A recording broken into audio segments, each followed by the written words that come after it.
es el escalón unitario.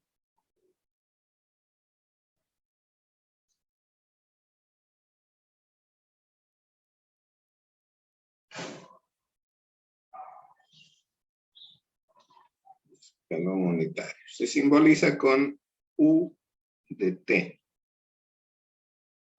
U de T. Está definida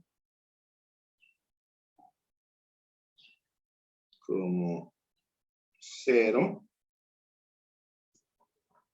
para T menor a 0. O sea, si T es negativo, la función vale 0. Y 1 para T mayor que 0. Ya. Entonces, si T es negativo, vale 0. Si T es positivo, vale 1.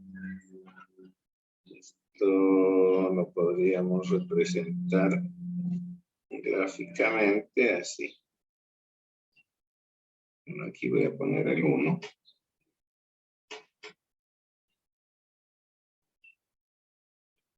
Entonces, la función antes de 0 vale 0. Después de 0 vale 1. ¿Sí? En 0 se produce ese salto.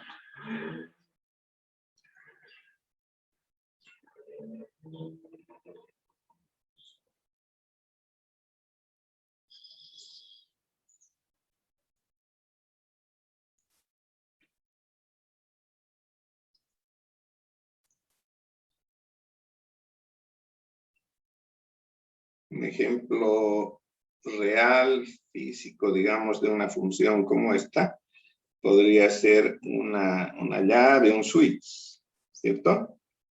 Todos en la casa deben tener por lo menos un switch que enciende la luz. ¿Cómo funciona eso? Tenemos una fuente, que en este caso es la que nos proporciona la CRE, ¿cierto? Voy a suponer que tiene un voltio solamente. Y es continuo.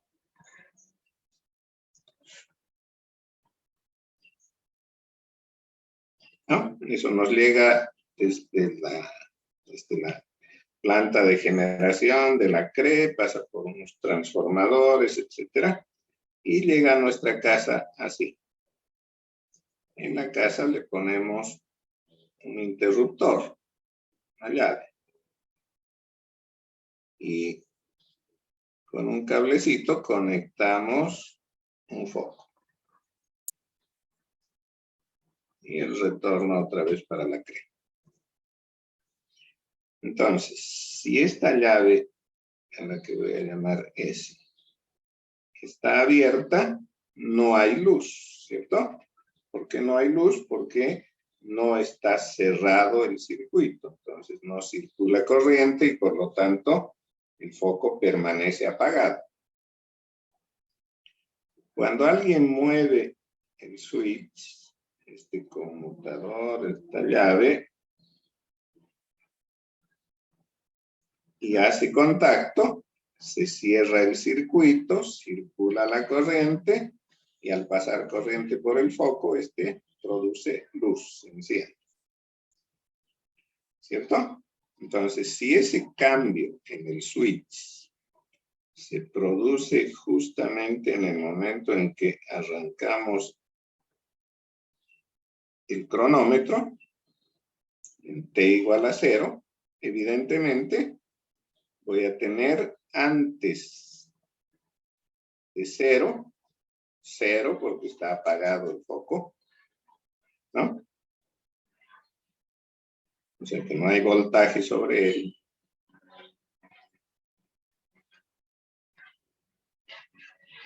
¿Sí?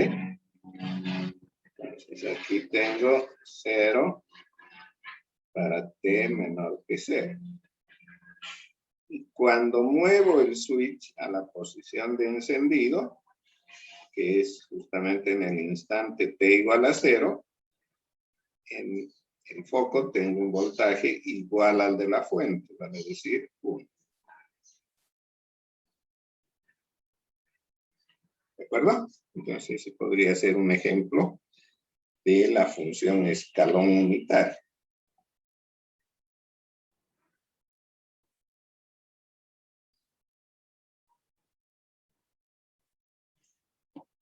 Otra de estas señales especiales trascendentales es la denominada rampa unitaria.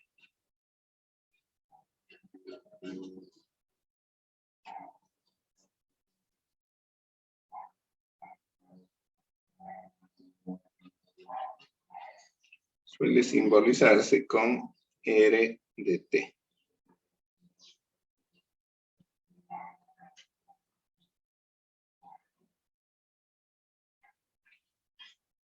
¿Cómo se define R de T? Se define como 0 antes de 0. Y T para después de 0. Entonces, gráficamente vendría a ser algo así.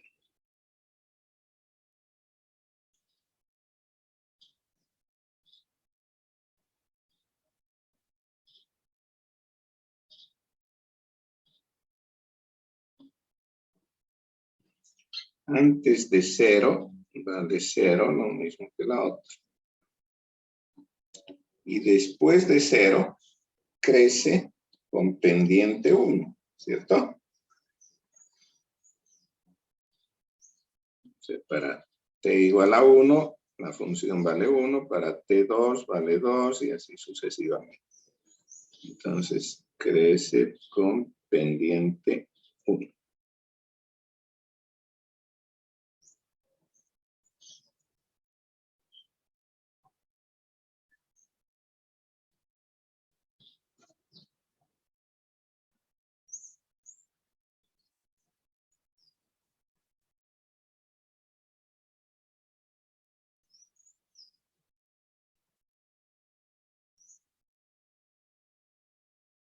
Bueno, más adelante vamos a ver un ejemplo real de esta función. Y la tercera, la última, se conoce como impulso unitario.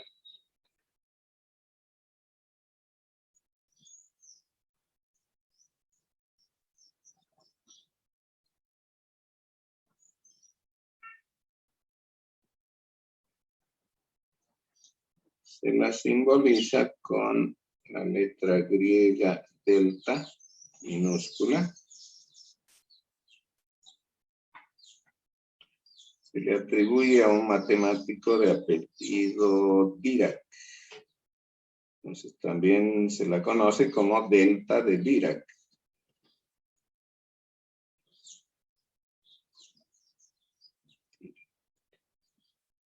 Creo que le ponen alguna cosita aquí abajo, no sé qué. Una C. No sé de dónde será este señor.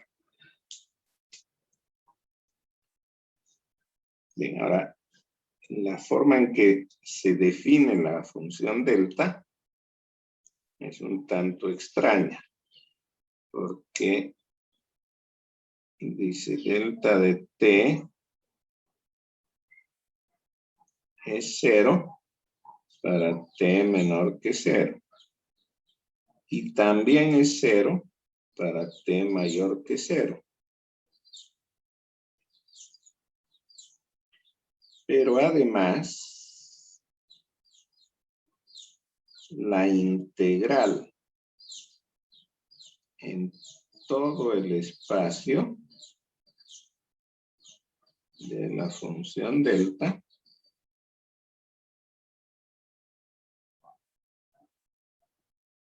es igual a 1.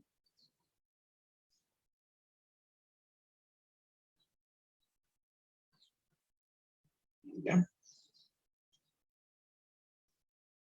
Entonces, ¿cómo se puede entender eso? Una función que vale 0 antes y después de 0, pero que su integral es 1.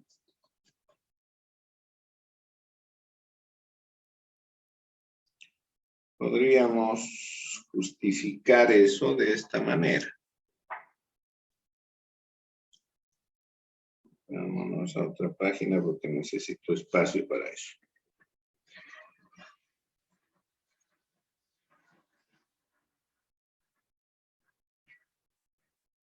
Entonces, lo que voy a tratar es de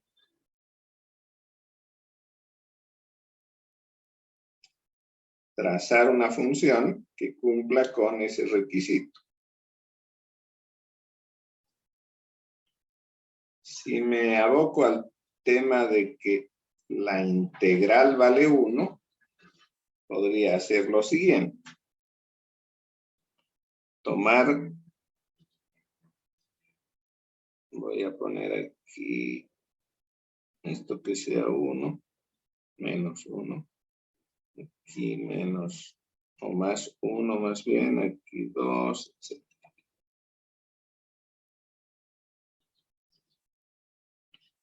Bien, entonces voy a tomar un cuadrado desde menos 1/2 hasta más 1/2 de altura 1.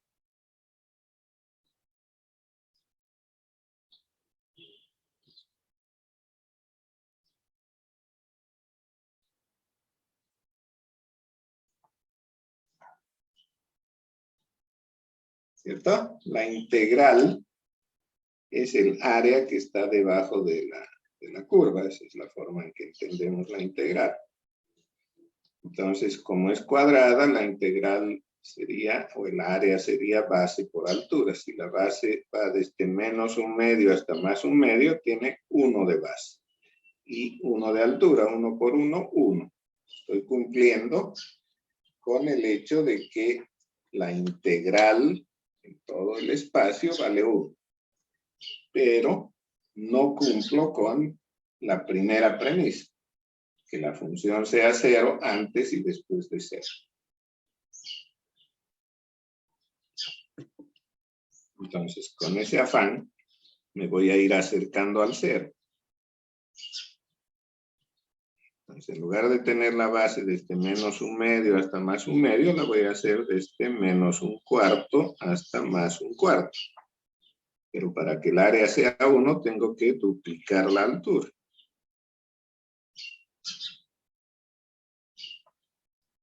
¿Cierto? Entonces, la base ahora es 1/2. La altura es 2. 2 por 1/2 es 1. El área es 1.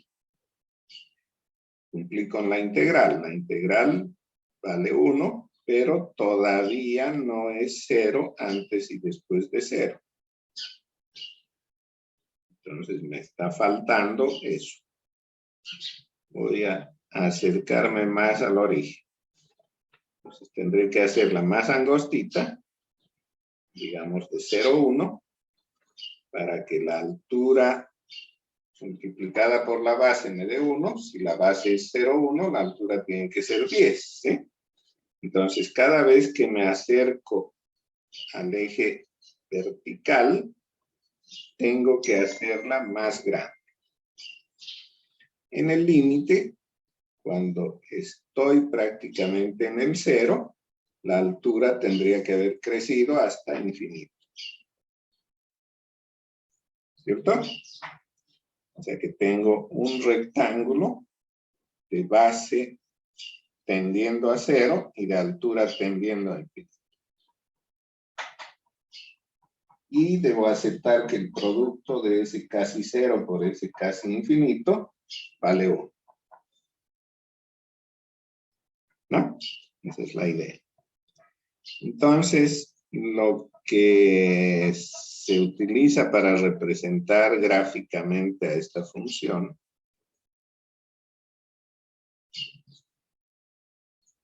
es nada más que una flechita.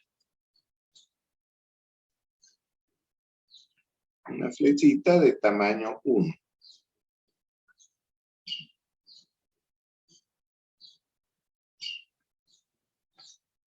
Justamente en el 0. Esto es 1. Bien, esa es la representación gráfica de la señal delta de t. Una flechita en el origen de altura 1.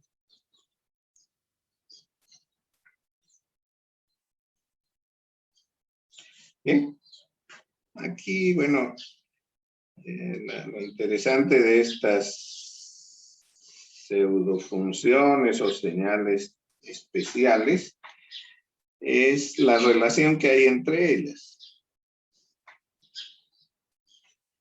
Vean que si, lo voy a poner acá, relaciones íntegro diferenciales.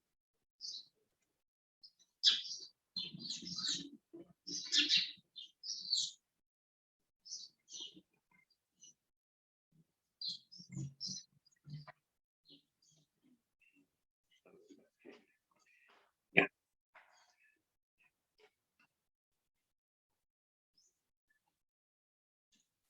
Si derivo la función rampa,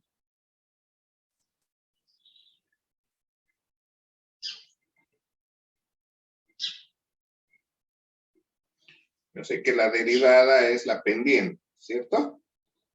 Entonces decíamos, la función rampa, y eso está aquí atrás, la función rampa tiene pendiente 0 antes de 0, ¿sí?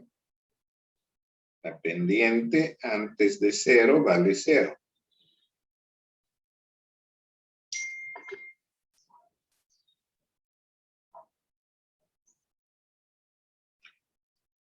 Pero después de 0 vale 1. Entonces la derivada de la rampa, que es la subpendiente, vendría a ser lo que acabo de decir. 0 para t menor que 0 y 1 para t mayor que 0. Y eso hemos definido como u de t.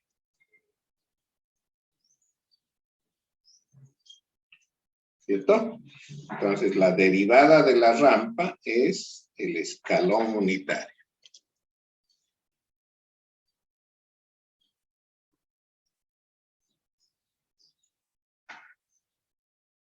Obviamente, la integral de u de t tendrá que ser la rampa.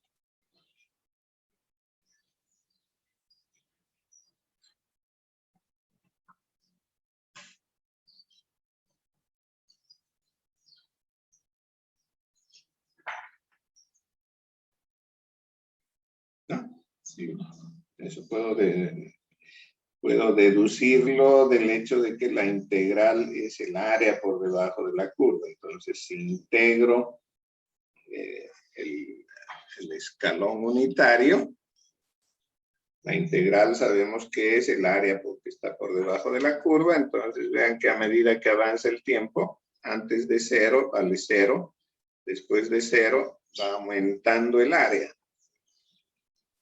Y lo hace conforme se desplaza el tiempo, que es exactamente lo mismo que hace la función rampa, ¿no?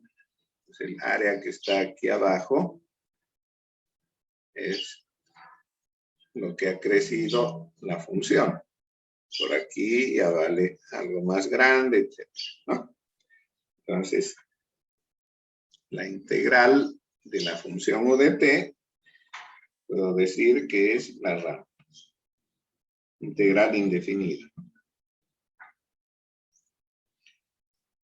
Ahora, ¿qué será la derivada de la función u de t?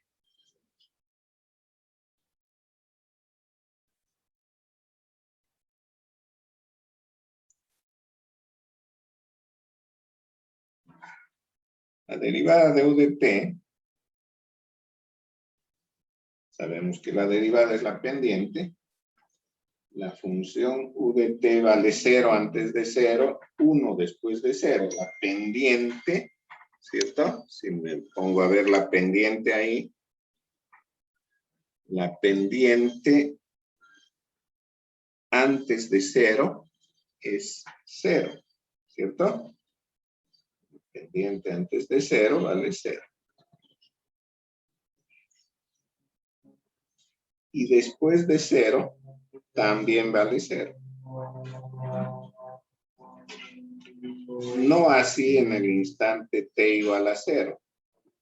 No puedo decir que la pendiente es 0, ¿sí? ¿Por qué? Porque se está produciendo un salto. Pero solamente en el instante t igual a 0.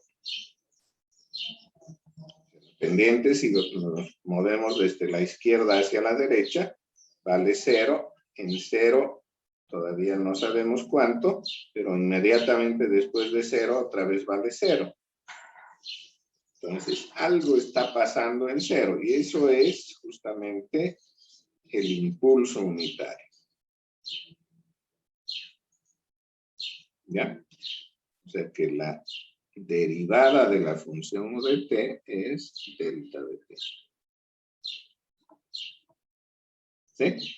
Y obviamente la integral indefinida de delta de t es u de t.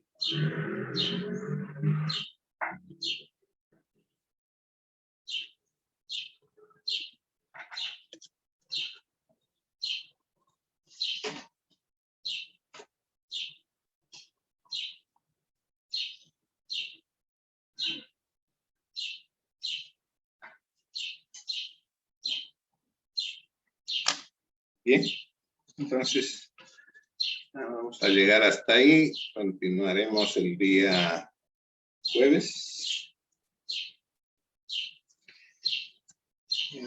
He recibido algunos reclamos respecto a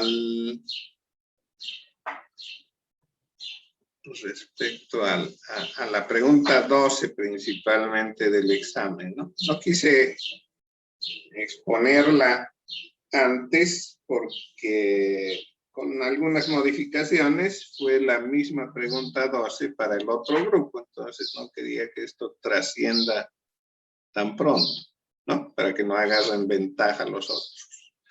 Esa ventaja les voy a devolver a ustedes en el segundo parcial. El segundo parcial lo va a dar primero el grupo B y después ustedes. ¿Ya? Así se retribuye un poco la ventaja, pero como les digo, traté de minimizarla en ese sentido. No sé si... no lo tengo acá.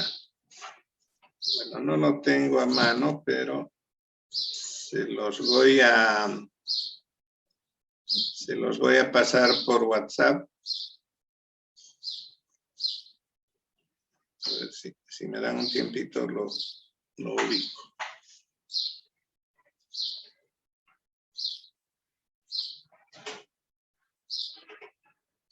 Ahí está. Entonces se los voy a compartir para que lo vayan viendo.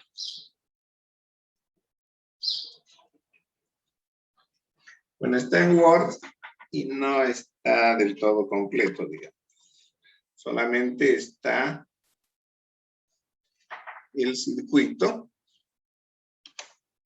No era uno, eran varios circuitos, creo que eran 6. Y de cada uno habían 3 preguntas. Ya, entonces aquí en este Word está el circuito, la ecuación, o sea, el modelo matemático y la solución. Ya, esa X es la corriente I1 y E es la corriente I2. Entonces, por ejemplo, en ese circuito, entonces sí, creo que no puedo hacer más ahí. Tendría que trasladarlo a otro. Bueno, vamos a perder mucho tiempo. Fíjense que de dónde salen esos coeficientes 20 y menos 10 y todo aquello. Si sigo la función, la malla, que en este caso tendría que ser la supermalla 1, ¿sí? Porque esa fuente de corriente de 2 amperes me está impidiendo seguir una malla, o sea, no puedo seguir la malla 1, tengo que apropiarme de otra parte a la que se ha asignado la corriente I1 menos 2, ¿cierto? Entonces, eso hace una supermalla. Entonces, si seguimos la supermalla, las resistencias por las que pasa la corriente I1 son 3, 4, 6 y 7 ohms. La suma de todo eso, 3 más 4, 7 más 6, 13 más 7, 20, ¿no? Por eso 20X. Ahora, es común a I2, o sea, la malla 2, en las resistencias de 4 y 6. Por eso 4 más 6, 10, pero como está en sentido contrario, menos 10, ¿no? El menos 8 y el menos 12, ¿de dónde salen? El menos 8 de la fuente de voltaje. El sentido que tiene la corriente I1 hace que vaya de abajo para arriba, entonces primero el signo menos. El menos 12 viene de la corriente de la tercera malla, que es I1 menos 2. Ese menos 2 multiplicado por 6 me da menos 12, ¿no? Entonces, además del voltaje de la fuente, que es 8 voltios, negativo, debo incluir el voltaje que produce la corriente, o parte de la corriente, I1 menos 2, ¿sí? El menos 2 por 6 me da el menos 12. Cuando se hacen el desarrollo completo van a encontrar esa ecuación. Del mismo modo se encuentra la ecuación de la malla 2. La malla 2 tiene resistencias 4, 5 y 6. La suma es 9 más 6, 15Y, ¿cierto? Y 2. Y es común a I1 en las resistencias de 4 y 6. 4 más 6, 10, ¿sí? Por eso aparece 10X negativo. Los voltajes son más 9 por el sentido que tiene la corriente. Primero agarro el signo positivo. Y el más 12 viene de la parte que le toca de voltaje en la resistencia de 6 por la corriente de 2 amperes. ¿No? Entonces, resolviendo esto, sale 9 sobre 20 y menos 11 sobre 10. En algunos, la pregunta decía, calcule el voltaje, decía, ¿no? El voltaje en la resistencia de 5 ohmios, por ejemplo. ¿Qué tengo que hacer? Como ya conozco la intensidad I2, que es la Y, la intensidad I2 sería menos 1 sobre 10, eso es menos 1.1. El voltaje no es más que multiplicar voltaje por intensidad, o por resistencia, perdón, intensidad por resistencia. Entonces el voltaje en la resistencia de 5 sería 5 por menos 1.1. Eso es menos 5.5 voltios. Y yo creo que estaba entre las posibles respuestas. ¿No? Si a alguno, bueno, no le apareció, eso lo voy a ver, tengo que revisar uno por uno. ¿No? Se quejaron muchos de que habían resuelto y la respuesta no aparecía entre las opciones propuestas. Eso no es del todo cierto. Hasta donde revisé, a ninguno le encontré ese defecto.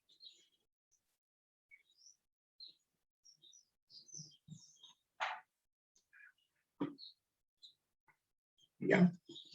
Entonces, bueno, en este Word están todos esos circuitos del problema 12.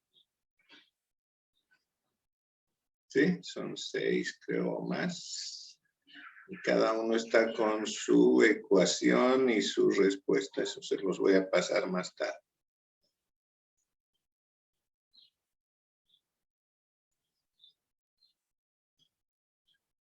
Son 6 de mallas y creo que uno solo de nodos. Ese es el de nodos. Ah, bueno, ya apareció uno más de nodos. 6 de mallas y 2 de nodos. Todos están con la ecuación y la respuesta.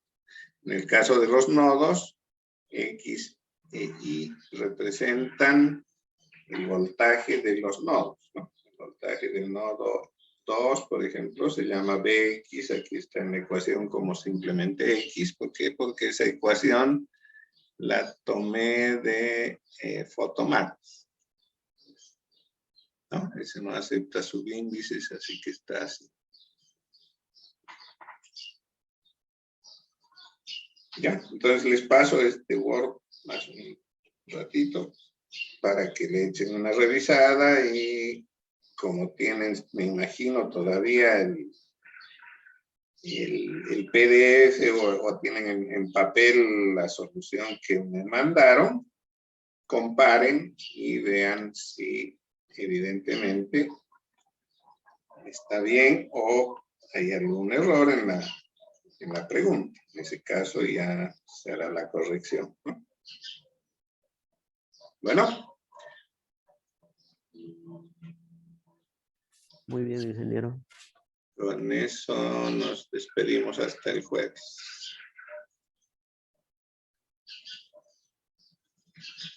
Hasta el jueves.